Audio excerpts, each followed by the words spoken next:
Okay, here we go, you Charlie Chaplin fans, you fans of cinema and popular culture. This is where Charlie Chaplin had the premiere of City Lights, January 30th, 1931.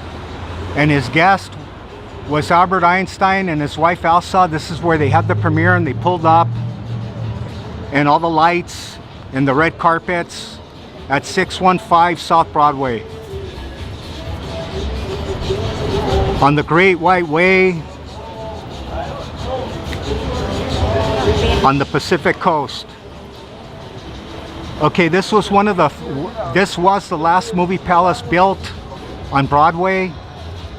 And of course the Depression hit right after. It was already on, but it really hit with a vengeance.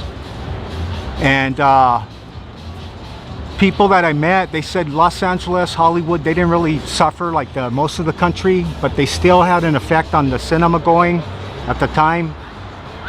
And when he started this film in 1928, to be exact, early 1928, silent films had already been, the death knell had already been spelled, because The Jazz Singer had just been released October 6, 1927. And it took him a year and 9 months, and he finally finished it December 1930. And then, if you can believe it, he used 314,000 feet of film, and then the final film was 8,000 feet, and they said it was a ratio of 38 feet of film for each foot of film used in the film. And he spent $1.5 million, but he made $5 million, so it was one of his most successful films, and it was the 11th film of all time, voted by the AFI, the American Film Institute, of the top 100 films. And this place right here, he helped fund it, because for whatever reason, Charlie, he wanted to have his premiere here on Broadway, but even though there were other theaters, I guess he wanted the most brand new one.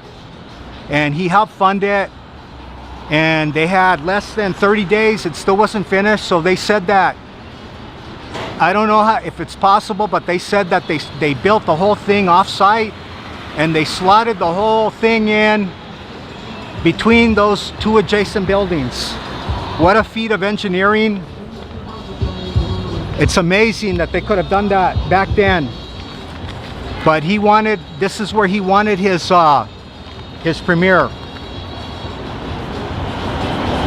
Okay, it's modeled after the Palace of Versailles outside of Paris, and the interior looks like the Hall of Mirrors. It's modeled after the Hall of Mirrors, where incidentally they had the Paris peace conferences after World War I, and where they signed, of course, the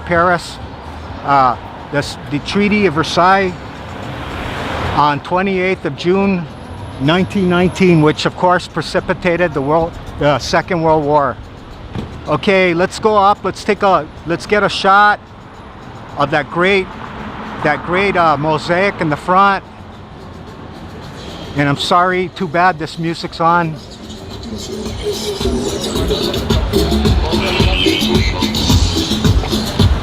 The Great White Way of the West.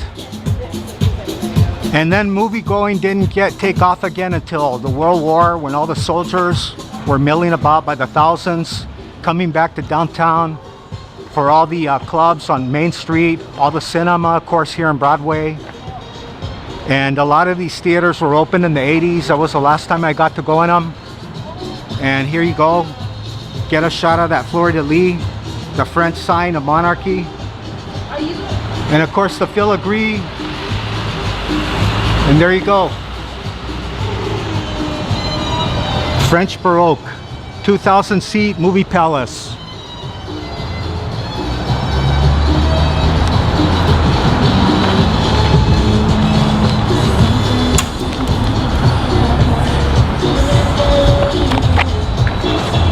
Get a nice little shot from this perspective right here. Beautiful. God only knows, like I said, how they slotted that thing in there.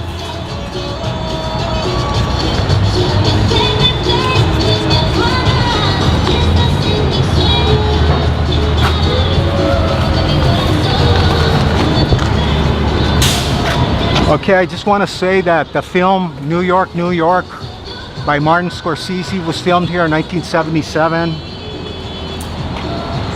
And this place closed actually in 1994 to be exact. And when I was coming here in the 80s, they were all Mexican movies with English subtitles. So at least I got to go in all of these movie palaces. And if you're a fan of David Lynch, right there at the Palace Theater, that's where they filmed the Club Silencio, right there.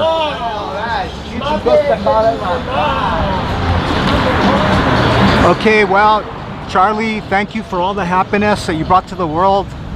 And thank you to Albert for opening our minds to the universe. Good night, sweet princess.